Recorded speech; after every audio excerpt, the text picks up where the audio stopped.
tengok keluar jendela sekarang. Mungkin gak ada hal luar biasa yang bisa kita lihat. Seakan dunia emang udah kayak gini dari sananya. Tapi tentu aja enggak. Coba lihat ini. Kalau umur peradaban dibikin kayak gini, kita ada di sini, di titik ini. Semua yang kalian lihat tadi baru ditemuin dan dibikin di 3 generasi terakhir peradaban kita. Di 3 titik ini. Ada tanda tanya super besar yang pastinya muncul di benak kita. Gimana ceritanya kita, spesies manusia, bisa sampai di sini? Di sebuah era teramat singkat dengan peradaban yang saking majunya bikin teknologi kelihatan kayak sihir.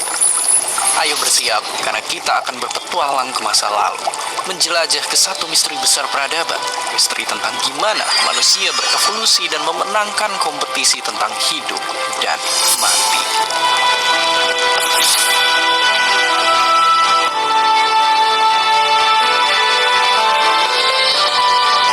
Sebelum jauh mundur ke belakang, ayo benar-benar pahamin sekecil apa umur peradaban kita. Bayangin ini kita, ini bapak ibu kita, dan ini kakek nenek kita. Oke, sekarang ini, Indonesia. Kita baru merdeka 4 generasi yang lalu. Mundur sedikit, pemikiran kalau bumilah yang mengitari matahari dicetusin Om Kopernikus ada di titik ini.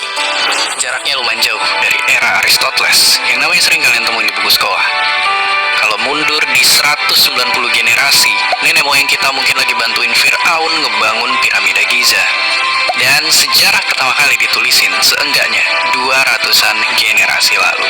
Intinya 500 generasi ini setara 12.500 tahun.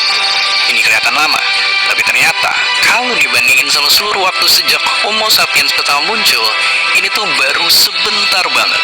Apalagi dibandingin sama zaman nenek moyang Homo sapiens.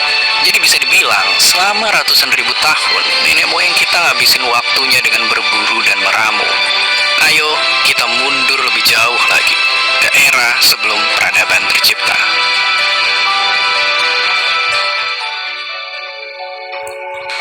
Hampir 2 abad yang lalu, para penambang di suatu lembah di Jerman nemuin sisa-sisa tulang. Awalnya mereka ngira itu tulang beruang, tapi setelah diteliti, ternyata itu fosil sepupu purba kita.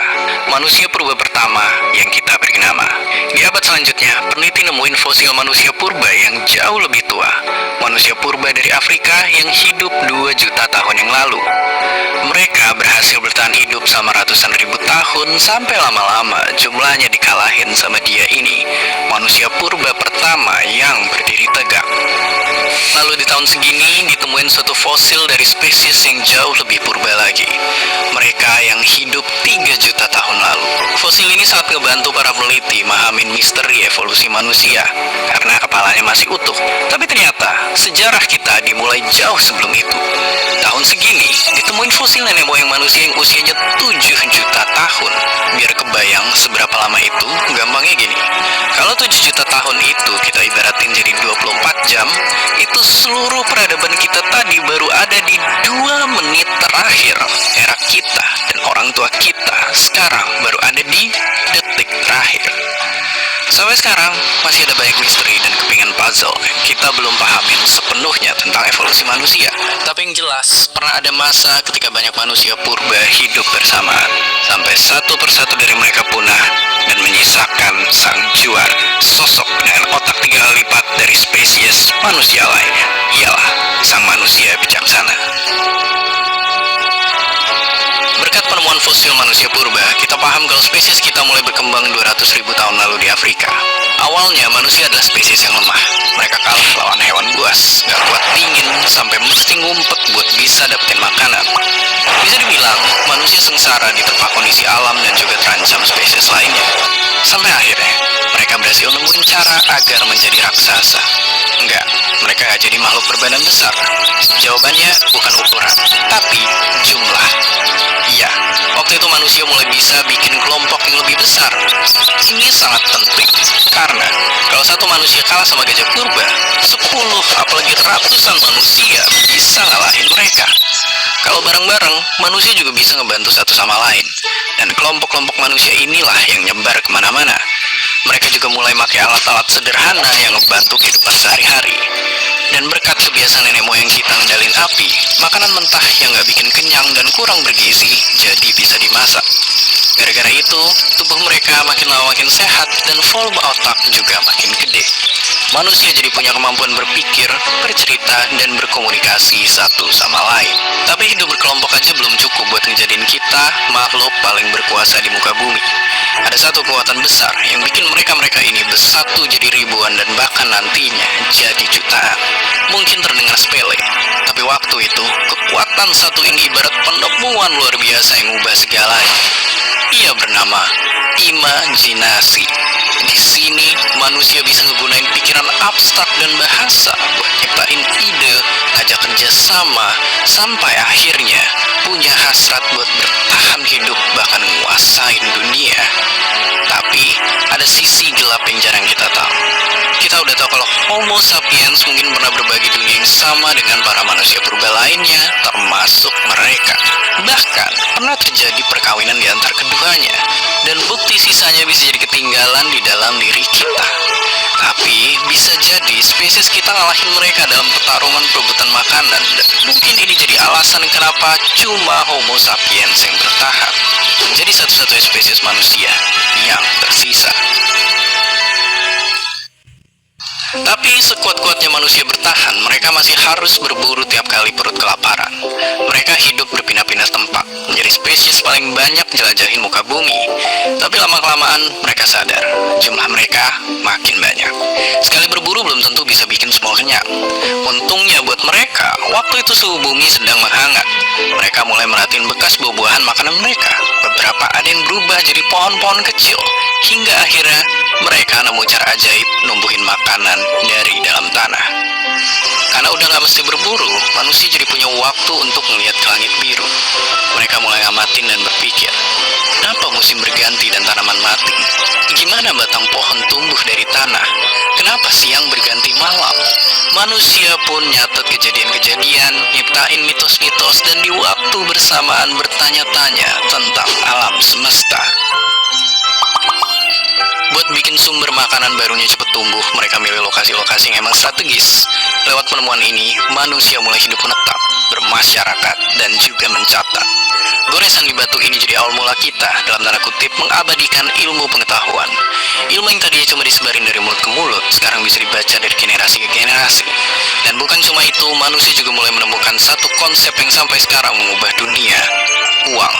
Bermula dari menukar barang, menentukan alat tukar, sampai bikin alat tukar yang sewilayah, yaitu koin. Peradaban pun kian menyebar. Umat manusia jadi terbiasa hidup bertetangga. Perlahan peraturan-peraturan mulai tercipta. Penguasa silih berganti naik tahta, dan masyarakat semakin tertata. Kita mulai menggambar garis-garis di peta dan nyari cara yang adil buat bernegara. Selain itu, masyarakat antar peradaban juga saling berdagang sekaligus bertukar budaya, cara hidup, kepercayaan, dan ilmu pengetahuan, termasuk ilmu untuk membuat kertas. Ilmu pengetahuan jadi lebih mudah menyebar dan makin berkembang. Sayangnya, manusia tetap nggak lupa untuk saling serang. Kerajaan demi kerajaan runtuh, perang. Banyak pemikir dan ilmuwan terpaksa mengungsi, membawa tumpukan ilmu peradaban kuno ke Eropa, mengawali revolusi ilmu pengetahuan yang terjadi di sana.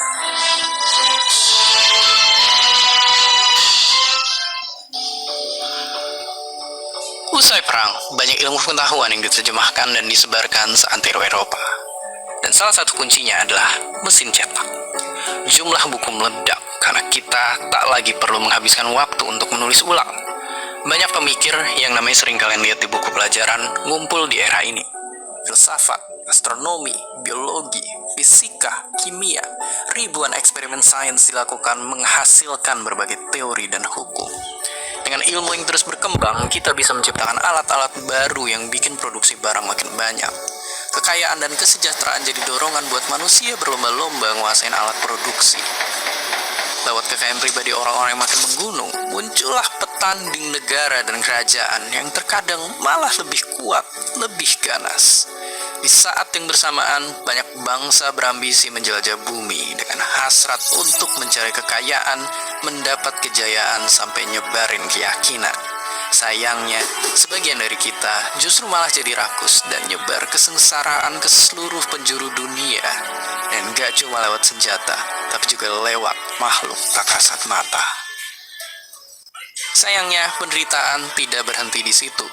2 kali umat manusia berperang dari segala penjuru, dan bukan lagi cuma pakai batu, pedang, atau mesiu. Sampai akhirnya seorang jenius nulis lembar surat yang mengawali sebuah proyek untuk bikin senjata paling mengerikan dalam sejarah umat manusia.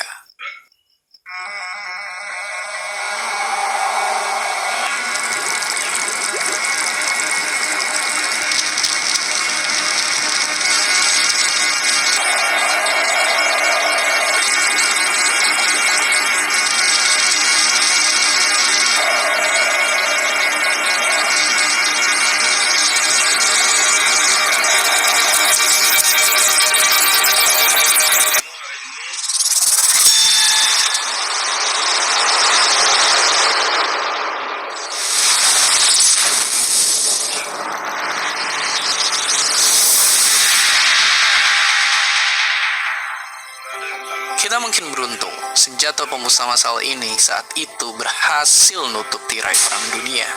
Apalagi berkat itu juga banyak teknologi canggih dari militer terus berkembang sampai bisa dirasakan oleh orang-orang biasa. Besi yang beratnya ratusan ton kita terbangin sampai menembus langit.